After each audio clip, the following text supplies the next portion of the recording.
जेठानी को रसोई चाहिए, एक सास बहू की कहानी। कहानी का प्रारंभ। गांव के एक छोटे से घर में रहने वाली राधा देवी अपनी बहू सविता के साथ दिनरात घर के कामकाज में व्यस्त रहती थीं।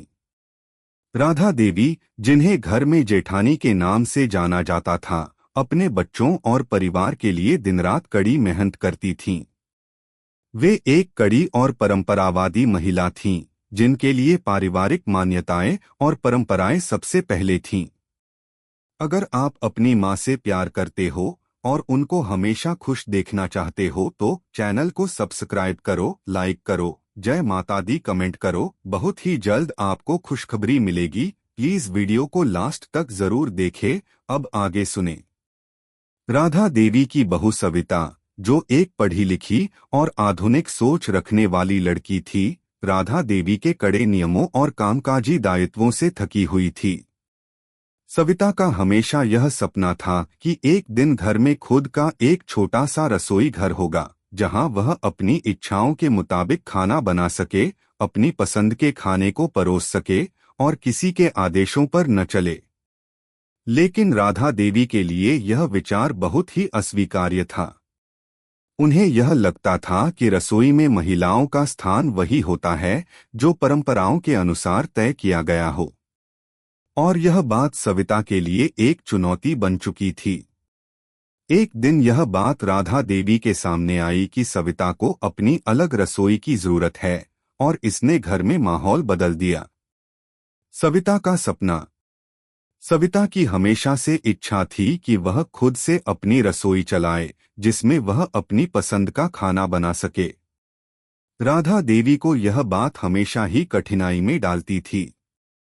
सविता को पता था कि उसकी सास राधा देवी घर में सभी निर्णयों पर नियंत्रण रखती हैं और वह अपनी परंपराओं से समझौता नहीं करती। एक दिन जब घर में सभी लोग खाने के बाद बैठे थे, सविता ने धीरे से राधा देवी से कहा, माँ, मुझे लगता है कि घर में एक अलग रसोई बनानी चाहिए, ताकि मैं अपनी पसंद के अनुसार खाना बना सकूं और घर के बाकी कामों को भी अच्छे से संभाल सकूं। राधा देवी ने यह सुनते ही कठोरता से उत्तर दिया, तुम्हें क्या लगता है, क्या घर में दो रसोई हो सकती हैं?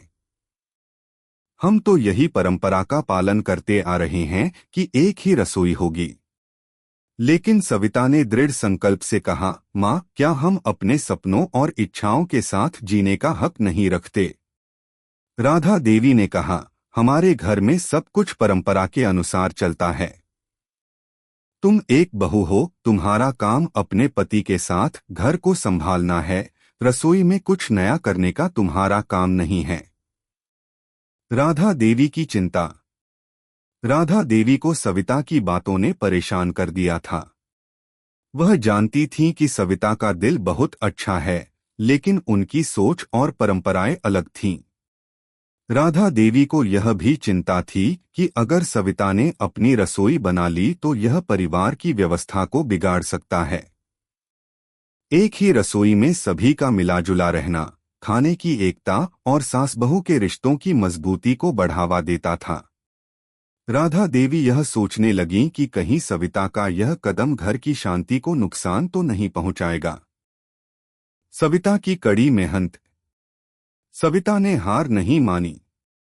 वह जानती थी कि घर में अपनी पहचान बनाना और अपने सपनों को पूरा करना कोई आसान काम नहीं है। उसने धीरे धीरे राधा देवी को समझाने की कोशिश की। वह राधा देवी से कहती, माँ, मैं सिर्फ यह चाहती हूँ कि मुझे थोड़ी सी आज़ादी मिले, ताकि मैं अपनी पसंद का खाना बना सकूं। यह रसोई का सवाल सिर्फ खाना बनाने का नहीं है, यह मेरी स्वतंत्रता की बात है। सविता ने अपनी मेहनत से घर के छोटे छोटे कामों को और बेहतर तरीके से किया। वह सुबह सुबह उठकर घर के कामों को अच्छे से निपटाती और फिर राधा देवी के पास जाकर उनसे बात करती। धीरे धीरे राधा देवी ने सविता की कोशिशों को देखा और समझा। वह सविता की कड़ी मेहनत और समर्पण को समझने लगी। एक नया मोड़। समय के साथ राधा देवी को एहसास हुआ कि सविता का यह सपना केवल रसोई तक सीमित नहीं है, बल्कि वह घर के हर पहलू में अपनी पहचान बनाना चाहती है। राधा देवी ने सोचा, क्या यह समय नहीं आ गया कि हम कुछ बदलाव करें?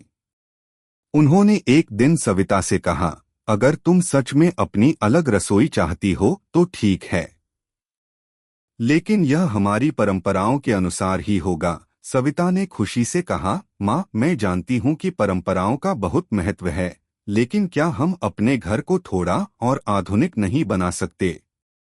राधा देवी ने सिर झुकाकर कहा, ठीक है, अगर तुम सच्चे दिल से अपने काम में निपुण हो तो मैं तुम्हारी मदद करूंगी। हम दोनों मिलकर घर की रसोई को और भी बेहतर बना सकते हैं। परिवार में बदलाव। अब सविता को अपनी रसोई बनाने की अनुमति मिल गई थी। सविता और राधा देवी दोनों ने मिलकर काम करना शुरू किया।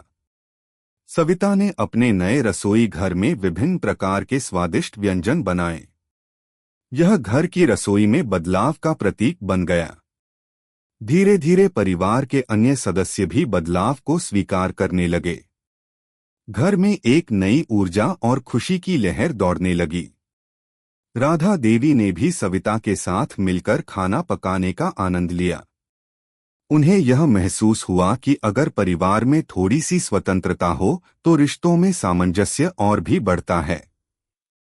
सविता को अब अपनी पहचान मिली थी और राधा देवी को भी यह एहसास हुआ कि हर सदस्य को अपनी इच्छाओं और सपनों को पूरा करने का हक होता है। समाप्ति। इस कहानी का संदेश यह है कि घर में प्यार और सहयोग से रिश्तों में सामंजस्य स्थापित किया जा सकता है। सास बहू के रिश्ते अगर समझदारी और सम्मान से निभाए जाएं, तो परिवार में सुख शांति और खुशी का वातावरण बन सकता है। राधा देवी और सविता के बीच का यह बदलाव एक नई शुरुआत का प्रतीक बना, जहां परंपराएं और आधुनिकता एक साथ मिलकर परिवार की समृद्धि और सुख शांति में योगदान देती हैं। कैसी लगी आपको कहानी? प्लीज कमेंट करो, लाइक करो, सब्सक्राइब करो। धन्यवाद।